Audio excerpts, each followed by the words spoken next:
Ito ang latest update sa misteryosong pagpanaw ni dating DPWH Undersecretary Maria Catalina Cabral, ang importanteng tao para mapagtagni-tagni ang mga maanomalya sa flood control project at malaki ang tulong nito para sa investigasyon kontra korupsyon. Isang panibagong dashcam footage ang nakuha ng NBI na maituturing ng ebidensya kaugnay ng ni former DPWH Undersecretary Catalina Cabral. Sa video makikitang nakaupo si Cabral sa concrete pavement sa gitna ng dalawang safety barriers noong December 18, 2025 na may timestamp na 3:25 PM o ilang oras bago natagpuan ang kanyang sa bangin sa Tuba Benguet. Ayon sa NBI, posibleng ito na umano ang huling kuha niya bago pumanaw at nagpapatunay na wala itong kasama at walang dalang sasakyan. Giit ng ahensya, ang posisyon umano ni Cabral sa video ay nagbibigay liwanag sa kanyang natamong iris dahilan ng kanyang Samantala, posible umanong makaapekto sa mental wellness ng mga opisyal na mga kagawaran ang pagkamatay ni dating DPWH Undersecretary Maria Catalina Cabral. Ayon ito kay Vice President Sara Duterte. Dami mong alam, pero yung mga confidential funds mo, di mo kayang ipaliwanag. Dami mong kuda, pero mga akusasyon sa'yo hindi mo masagot. Pero yung mental wellness ng mga ninakaw, paano? Ilan lamang yan sa mga naging komento ng mga kababayan nating Pilipino, lalo pa tinutumbok na rin si Vice President Sara Duterte ng tinaguriang DPWH leaks. Laman din ng dokumento ang kapatid na si Congressman Pulong Duterte at longtime ally na si Attorney Harry Roque. Aabot kasi umano sa 16 line items worth 1 billion pesos ang umano'y requested projects ni Vice President Sara Duterte sa 2020 DPWH budget habang nakaupo siya bilang alkalde ng Davao City. Ayon yan sa tinaguriang DPWH leaks o ang mga dokumentong nagdidetalye sa mga proponent o sponsor ng mga proyektong inilalatag ng DPWH sa kanilang budget proposals. Bilang paglilinaw, hindi umano BICAM o budget insertions ang laman ng mga dokumentong ito. Ito umano ang mga line items para sa DPWH budget proposal na ipinipresenta at pinagtatalunan sa Kongreso bago maging General Appropriation Act o GAA. Inappropriate intervention kung maituturing ang pagre-request ng isang politiko ng proyekto habang binubuo ang NET ayon kay former DPWH Undersecretary Roberto Bernardo. Dahil dapat namang galing ang budget proposal sa opisyal lamang ng DPWH bukod sa ilang anomalous weekend insertions, dito rin umano nanggagaling ang sistema ng kickback scheme. Yusek Cabral would tell me that she would communicate and meet legislators to inform them of the amount of their allocations and ask them for titles of projects that they want to include in the DPWH budget. Sa pagsusuri tumago sa 2020 GAA, ang 16 requested projects ni Vice President Sara Duterte, dalawa umano rito nakalista sa pangalang Mayor Sara Z. Duterte /RD Alan Borromeo Region 11. Road project ang lahat ng mga line item, 15 ang makikita sa Davao City, samantalang isa naman sa Davao del Sur. Bukod kay VP Sara Duterte, nakita rin ang pangalan ng kapatid nito na si Davao City Representative Paulo Duterte. 16 line items din ang umano'y requested ng kongresista na aabot ang halaga sa mahigit 764 million pesos. 40 ang kumpirmadong lumusot sa GAA ang 3 million pesos rehabilitation ng isang multi-purpose building sa Davao City na nakitang may kaparehong budget sa 2020 GAA pero komplesyo na ang nakalagay rito at hindi rehabilitation. Ang isang 149 million pesos road project naman sa Davao City tila nahati sa dalawa pero napunta pa rin sa isang kontraktor. Lahat ng proyekto matatagpuan din sa Davao City. Samantala, 4 na proyekto rin ang nakalista kung saan nakalagay na proponent ay si former President Spokesperson Attorney Harry Roque. 2 ang tumagos sa GAA worth 2 million pesos each. Ang 4 na requested items ay matatagpuan sa Ifugao, Batangas, Cavite at Laguna. Grabe, napakakurap talaga ng mga Duterte. Kaya isa umano ito sa dahilan kung bakit tila tinapos na lamang ni Cabral ang buhay dahil sa tindi ng kanyang depresyon sa pagkakaugnay ng kanyang pangalan sa mga Duterte at mas pinili na lamang tapusin ang sarili buhay para di umani patuloy na pagtakpa ng tunay na kulay ng mga Duterte o di kaya sa takot at banta na kanyang natatanggap. Narito ang buong detalye. Panuurin Pakinggang mabuti at kayo na ang bahalang umusga. Ngunit bago tayo magpatuloy, huwag kalimutang i-like, share, subscribe, and click the notification bell for more updates and for more upcoming videos. Maraming salamat! Oh, akala ko ba walang insertion si Sara Duterte? Ayan lumabas na bilyonaryo news, merong DPWH leaks na nakapangalan kay BP Sara, kay Paulo Duterte, pati kay Harry Roque, yung mga line items, galing sa DPWH yan, So, sino ba ang nagsisinungaling talaga? Tapos sabi ni Inday Sara, pagod na daw ang mga tao. Pagod na ba ang mga tao? Nakikipag-rally nga ang mga tao, para sa transparency, para sa katotohanan, at nakikipaglaban sa korupsyon. At ikaw ang pangunahing itsura ng korupsyon, hagard na hagard ka na, hindi mo na mapaliwanag lahat. Puro deny-deny ka na lang, Wala ka nang mapakitang ebidensya, At kung nagtatanong ka ng ebidensya, ito, bibigyan kita ng ebidensya. Ito, sinabi nyo na meron kayong dinonate na pera, para sa AFP, Pati AFP, tingnan nyo, wala man lang kayong kahiyahiyan, niloloko nyo, tas ngayon gusto nyo buwagin, di ba? Yan, sabi nyo, meron kayong dinonate na 15 million para sa youth summit ng mga estudyante, di ba? Tapos nung nagkaharap-harap sa Congress, tinanggi ng AFP, sabi ng AFP, ni Singkong Duling wala pong dinodonate ang DepEd sa pamumuno mo, Sara Duterte, para sa youth summit, Ginagamit nyo peking resibo, pinapasa nyo sa COA, Tapos pag kinuha ng sinamon sa sinabi na puro mga resibo na pinagpapasa nyo, puro pala, acknowledgement receipt lang, yung mga libo-libong bogus na pangalan, halatang halata, na puro peke yun, hindi ka na makakaligtas, Sara Duterte, at makukulong ka na. Alright, once again, this is Balita at Kaalaman.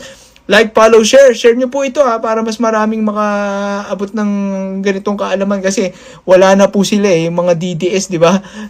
Wala kulang sila sa kaalaman. Alright? Let's do this again. Let's go. Yan, mga kabunyog, mga kababayan.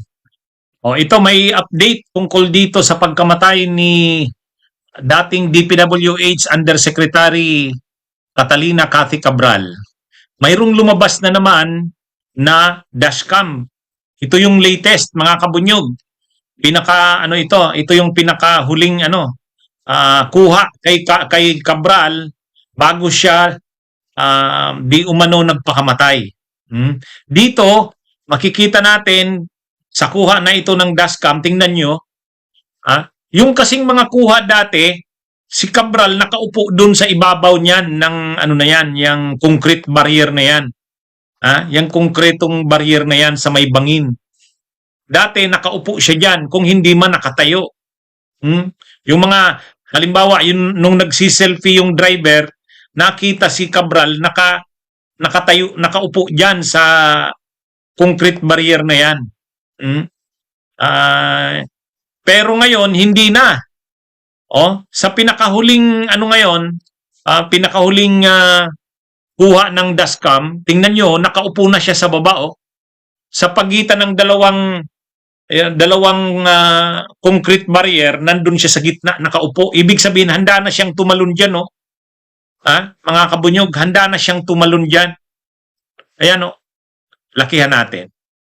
Ayan. Kita nyo, mga kabunyog, ayan siya. Nakaupo na siya sa gitna, sa pagitan ng dalawang nakaupo na siya sa pagitan ng dalawang dati kasi nakaupo siya diyan sa ibabaw. Pero diyan hindi na nakaupo na siya diyan sa gitna. Nasa baba na.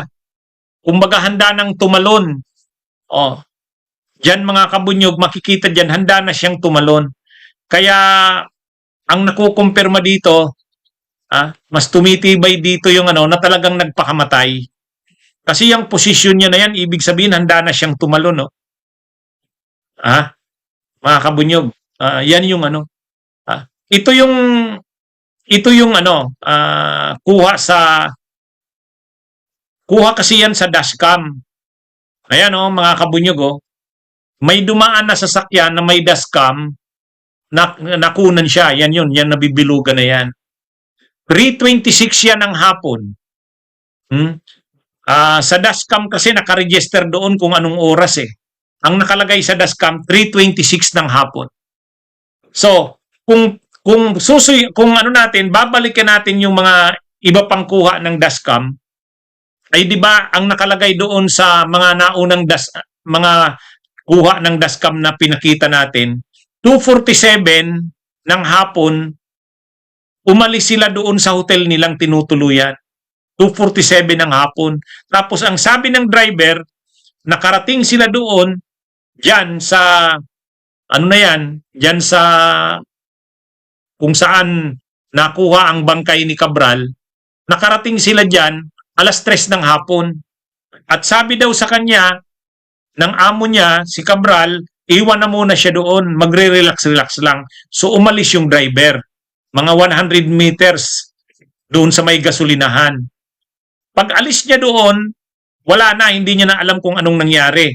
So ngayon, ang lumilitaw, ito na. Kumbaga, ito yung lumalabas na huling kuha kay Cabral na buhay pa. Ito yung lumalabas na huling kuha na buhay pa. Nakaupo na siya ngayon dyan nakaupo siya doon sa pagitan ng dalawang concrete barrier at makikita sa posisyon niya, parang handa na siyang tumalon. Handa na siyang tumalon. Kaya ano ito mga kabunyog, mga kababayan? Yan yung lumabas ngayon na pinakahuling kuha kay Cabral. Ito yung pinakahuling kuha sa kanya na buhay pa siya. Nakaupo siya sa pagitan ng dalawang concrete barriers. At ang posisyon niya parang handa nang tumalon. Kung titingnan natin, ibig sabihin, pagkagaling pa lang ng Manila, parang plano na talaga ni Cabral magpakamatay. Unang-una, may mga nakuha sa kanyang may mga nakuha sa bag niya doon sa hotel. Doon sa hotel nang pinasok ito ng mga NBI at ng mga autoridad, may nakuha doon sa bag niya mga gamot, antidepressant at saka yung sa insomnia. Ibig sabihin, na siya, depressed na talaga siya at hindi na nakakatulog, may insomnia na.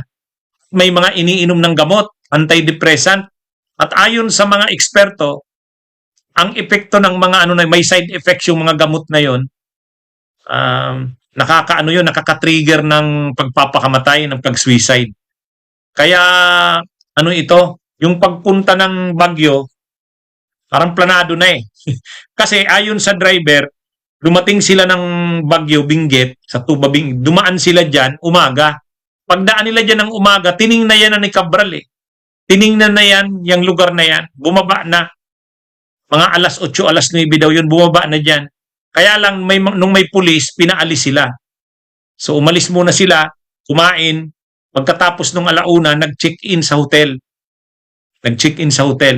Tapos pumasok sila sa kanya-kanyang kwarto. After 1 hour, lumabas si Cabral sa kwarto niya, mga 2:54 na yun eh. Pumunta sa kwarto ng driver, pagkatapos lumabas na sila. Yun na yun. Mga kabunyog, mga kababayan. Kaya, actually, tama ka Capricorn, sana binantayan ng driver. Kasi, nakikita niya naman na, hindi na normal ang ng amo niya. Kasi, sabi niya nga, masyado ng stressed at depressed. Humingi lang, nakiusap daw na magre-relax muna. Pero kung magre-relax doon tapos nasa gilid ng bangin, mag-iisip ka kaagad doon na posibleng magpakamatay yan. So yan mga kabunyog. At least yan na yung pinakahuling picture na yan, nakuha ng dashcam. Nakaupo na si Cabral dyan, handa nang tumalon. Handa nang tumalon. Kaya kumbaga ang nangyari talaga dyan, parang dumaos. Parang nag-dive na siya doon sa bato eh. Tumama siya sa bato, kaya nga ano-ano ang kanyang mukha eh. Wasak ang mukha, putol ang binti, bali ang kanyang mga ribs. Talagang grabe ang tama niya. Ibig sabihin, tumama talaga sa bato. Siguro, yan yung posisyon niya nung tatalo na siya. Yang nakikita natin. Kaya mga kabunyog, mga kababayan, sabi ng NBI, sumusubo na ito sa mga unang resulta ng investigasyon. Init ngayon na issue itong mga insertions na ito. Alam naman natin na isa sa malaking dahilan o may kaugnayan sa mga anomalya na nakita natin. Napakatindi ng mga anomalyang nakita natin ngayong taon, lalo na sa flood control at iba pang mga infrastructure. Pero ang kaugnayan niyan, yung pagsisingit ng mga budget, yung tinatawag nating insertions. Ang insertions, sangkot diyan ang mga kongresista, mga senador, pati nga mga officials ng executive department. Kaya nga napilitang mag-resign si Executive Secretary Lucas Bersamin at si Budget Secretary Amina Pangandaman dahil nasangkot sila dyan sa mga insertions din na yan. Kaya ito mga kabunyog, mga kababayan, nagmamalaki ang mga DDS. Sabi ng mga DDS, ng mga Duterte diehard supporters, ang aming mahal na BP Sara, wala yang insertions. Tingnan nyo, kayo, yung mga tao daw ng administrasyon, mga kongresista, senador, mga executive officials, nadadawit sa mga anomalya dito sa insertions. Pero si Sara Duterte daw malinis si Sara Duterte. Nababasa ko yung ganyang mga post. Kahit si Sara Duterte pag nagsasalita, parang hindi siya sangkot diyan sa mga anomalya na yan. Yung mga anomalya na yan ay kinakasangkutan sa mga tao ni Marcos. Pero sa kanya, hindi. Parang ang pagkakapresent ni Sara Duterte ng sarili niya, malinis siya. Yung mga tao ng Duterte malinis kasi hindi sila sangkot yan. At pag pinag-usapan ng insertions, walang insertions si Sara Duterte. Yan yung kanilang pinagmamalaki. Kaya ang tanong natin ngayon, totoo bang walang insertion si Sara? Totoo bang wala siyang insertions? Kasi yung mga executive officials nasasangkot ay ang vice president nasa executive din niya. Pero hindi daw kasama si Sara. Ang sabi ni Senador Ping Lacson, imbestigahan ang mga cabinet officials na sangkot din sa mga insertion sa budget. Pinagmamalaki ng mga DDS kahit pa imbestigahan ang mga executive officials, sila, kumpiyansa sila, si Sara ay walang insertions. Siya lang yata yung mga nasa sabi ng mga DDS, si Sara Duterte lang ang executive official na hindi nakialam sa mga insertions na yan. Mga kabunyog, yan ang pinagmamalaki nila. Ngayon, ang tanong, totoo bang walang insertion si Sara?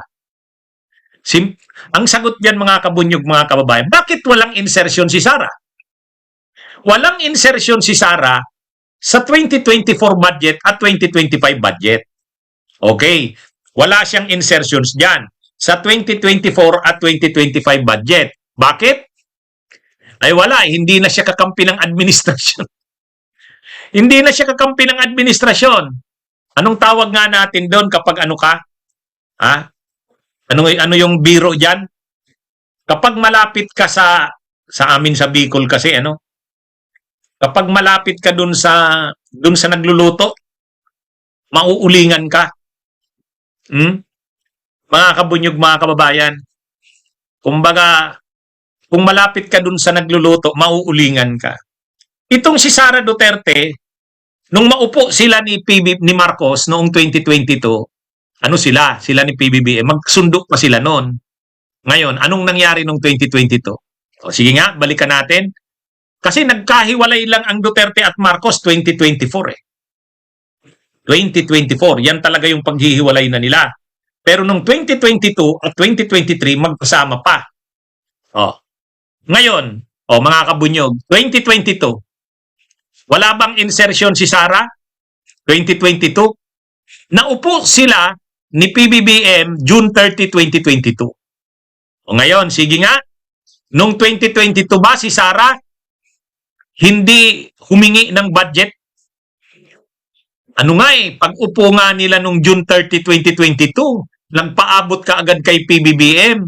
Sabi niya, PBBM, bigyan mo naman ako ng budget, kukunti yung iniwan ni Lenny kasi kukunti lang yung budget ni Lenny. Eh syempre yung kalahati niyo nagamit niya na. Ang natira sa akin, 400 million na lang yata ito hanggang December. So anong ginawa ni PBBM sa kanya? Binigyan siya ng 125 million confidential funds. So ibig sabihin, si Sara Duterte, kung malapit pa siya sa presidente, hindi niya kaaway ang presidente, hindi papayag yan na wala siyang malaking budget. Di ba? Hindi papayag yan. Nakita natin yan noong 2022. Pumayag ba si Sara Duterte na yung minana niyang budget kay Lenny, okay na yun, pagtsagaan niya yun? Hindi. On record yan. August, sumulat siya kay PBBM, humihingi ng budget, dagdag na budget. Ang ginawa naman ni PBBM, kasi mabait si PBBM at saka magkaano pa sila noon, in good terms pa, binigyan siya ng 125 million. Confidential funds. At anong ginawa ni Sara?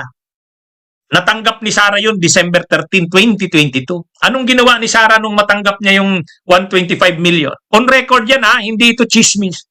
Anong ginawa niya? Inubos niya in 11 days.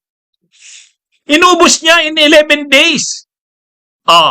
Kaya, yung sinasabi ng mga DDS na walang insertion si Sara, 2024 yan at 2025.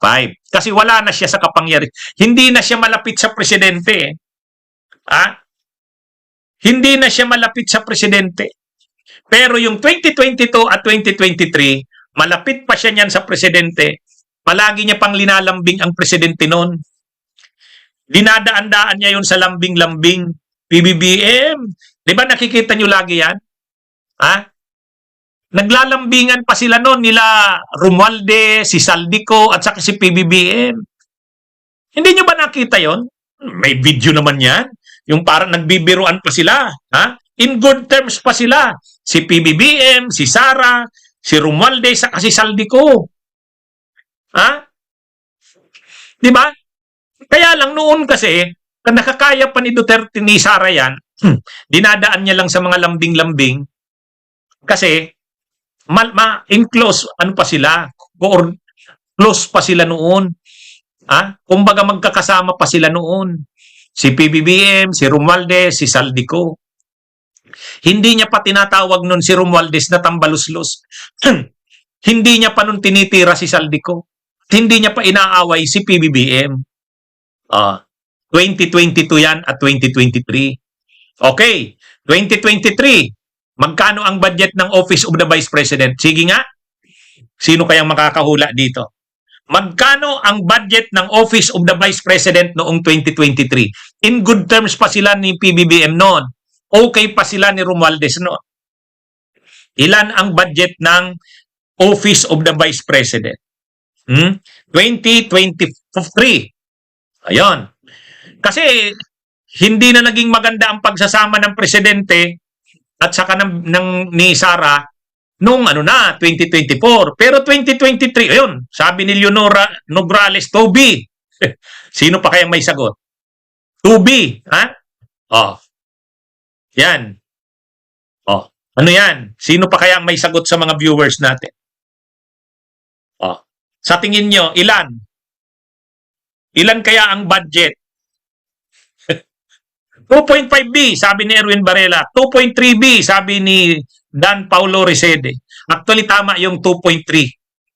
2.3.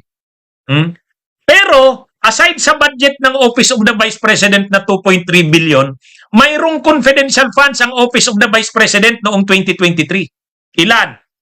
Ilan ang confidential funds ng Office of the Vice President noong 2023? Sige nga. Ilan ang confidential funds ng Office of the Vice President noong 2023? Mga kabunyog, mga kababayan, tingnan ko nga dito sa Facebook ko. Ano yan? Ilan? Ilan ang confidential funds noong 2023? Ng Office of the Vice President, hindi kasama yung DepEd. Separate pa yung budget ng DepEd. OBP pa lang.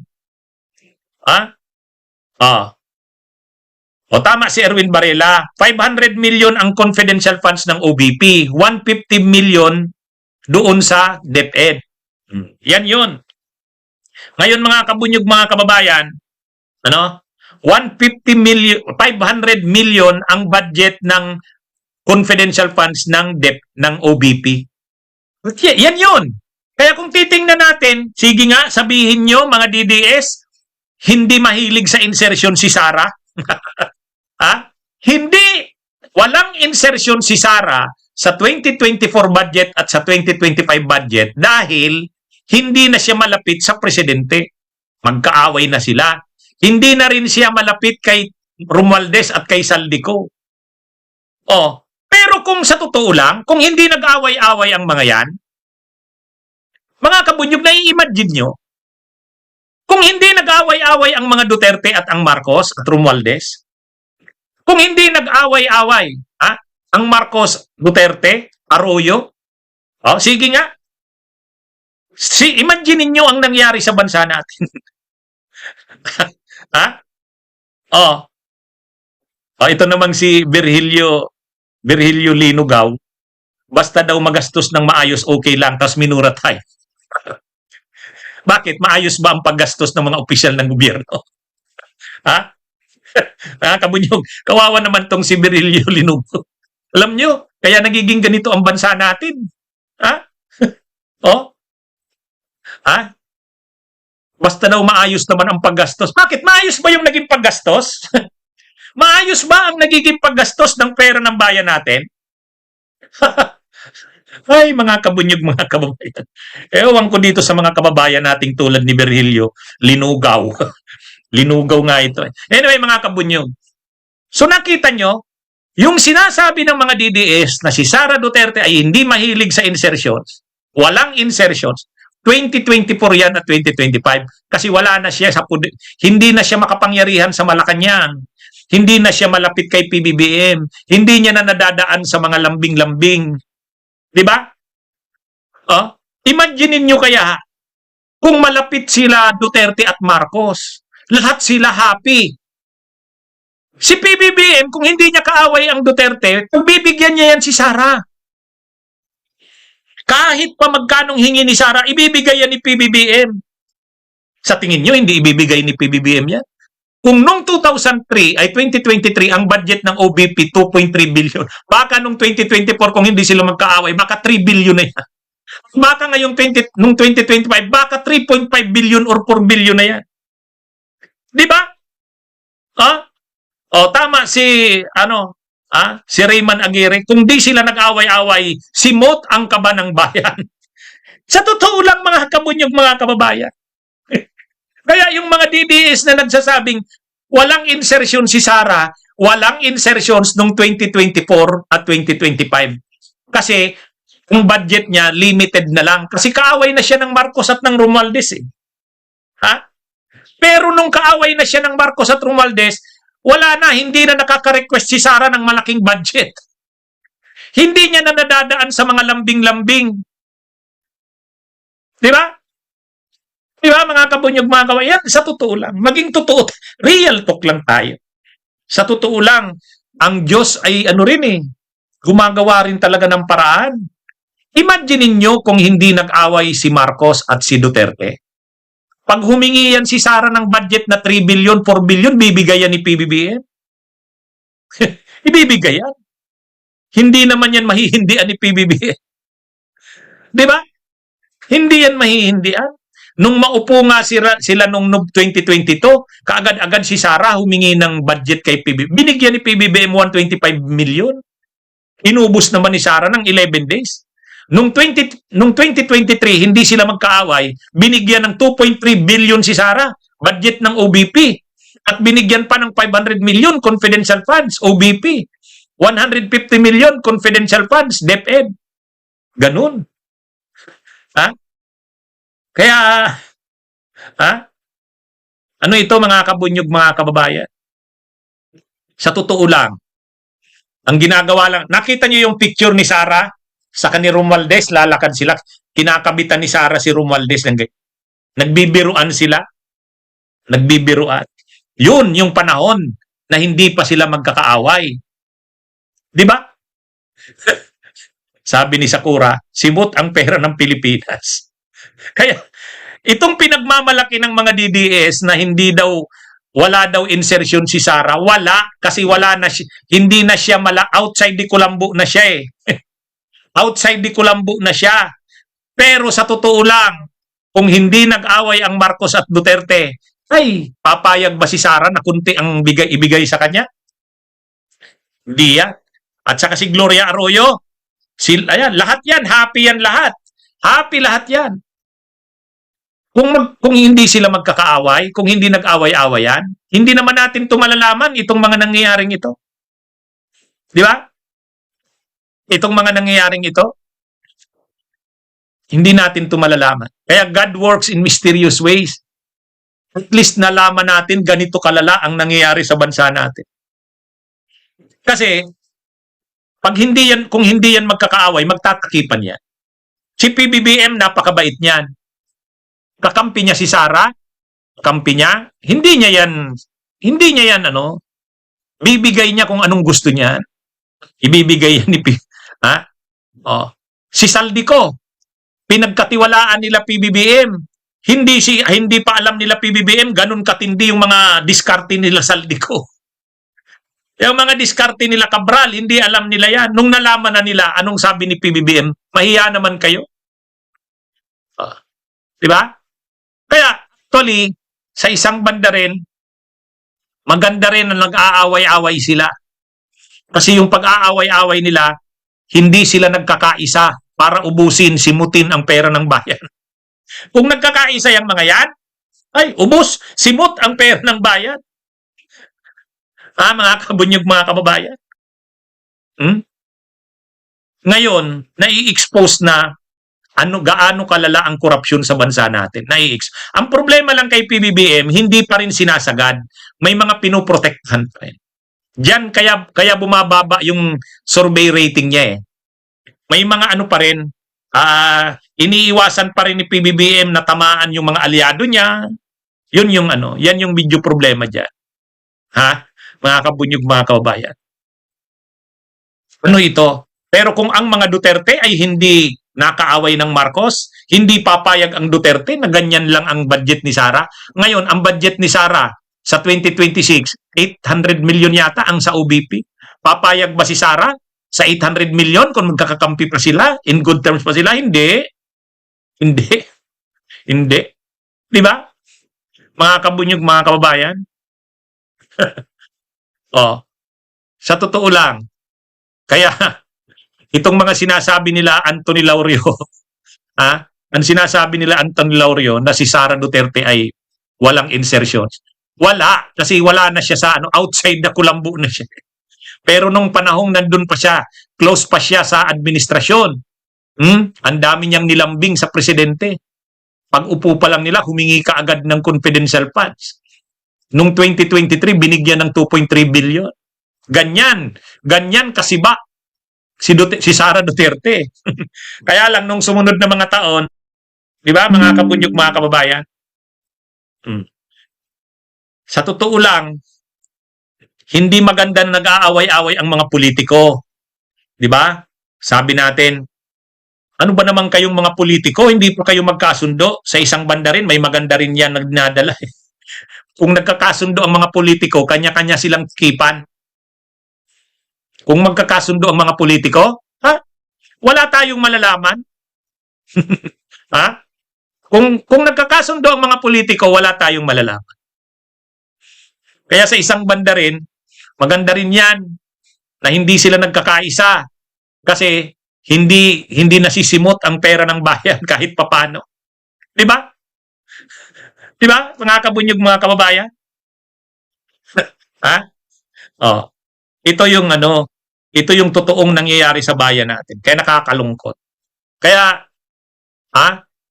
ako, nakita nyo naman ako, kahit sa administrasyon ng PBBM, pag may nakikita tayong hindi tama at hindi maganda, pinupuna natin. Pero yung sabihin ng mga DDS na, yung mga kakampi ni PBBM, grabing kurakot, grabing insertions. Si Sara lang ang malinis. Walang insertion si Sara. Wala. Oh, wala dahil naitsapwera na. Pero kung hindi yan naitsapwera, hindi papayag yan. Nakukunti ang sa kanya. Diba? Yan ang malinaw dyan. Okay. Mga kabunyog, mga kababayan, magandang araw sa inyong lahat. Mabuhay po tayo.